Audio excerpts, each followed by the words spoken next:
Russia Ukraine യുദ്ധം അവസാനിപ്പിക്കുകയാണെന്ന Russian president Vladimir പുടിന്റെയും പാകിസ്ഥാനിലേക്കുള്ള ഖത്തർ LNG ടാങ്കറിന് ഹോർമൂസ് കടക്കാൻ ഇറാൻ അനുവാദം നൽകിയെന്ന വാർത്തയുടെയും പശ്ചാത്തലത്തിൽ രാജ്യാന്തര തലത്തിൽ നിക്ഷേപകർ ആവേശത്തിലാണ്.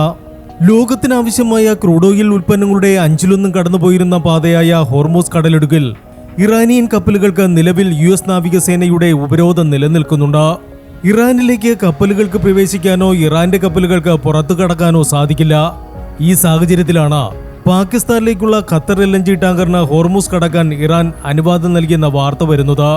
ഈ പശ്ചാത്തലത്തിൽ ഇറാൻ US സംഘർഷത്തിന് ഉടൻ പരിഹാരം കാണുമെന്ന പ്രതീക്ഷയിലാണ് നിക്ഷേപകർ. സമാധാന വാർത്തകൾ വരുന്നത് സാധാരണ നിലയിൽ സ്വർണ്ണവില കുറയാനാണ് കാരണമാകുന്നത്. എന്നാൽ നിലവിലെ സാഹചര്യം വ്യത്യസ്തമാണ്. റഷ്യ യുക്രൈൻ യുദ്ധം അവസാനിക്കുന്നു എന്ന പുടിന്റെ പ്രസ്താവന ആഗോള വിപണിയിൽ ഡോളറിന്റെ ആധിപത്യം കുറയാൻ കാരണമാകും. ഡോളർ ദുർബലമാകുമ്പോൾ സ്വർണം വാങ്ങുന്നവർക്ക് അത് കൂടുതൽ ലാഭകരമാവുകയും വില ഉയരുകയും ചെയ്യും.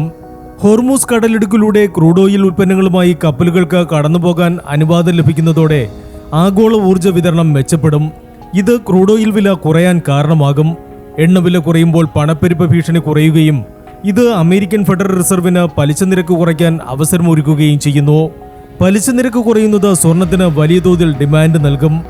റഷ്യയും ഇറാനും നൽകുന്ന സമാധാന സൂചനകൾ ആഗോള സമ്പദ്വ്യവസ്ഥയെ ഉണർത്തുമെന്ന പ്രതീക്ഷയിൽ നിക്ഷേപകർ സ്വർണത്തിലേക്ക് കൂടുതൽ ആകൃഷ്ടരാകുന്നുണ്ട്. ഇത് വരും ദിവസങ്ങളിൽ കേരളത്തിലടക്കമുള്ള വിപണികളിൽ വില വർധനവിന് കാരണമായേക്കാം. Business desk, gold max.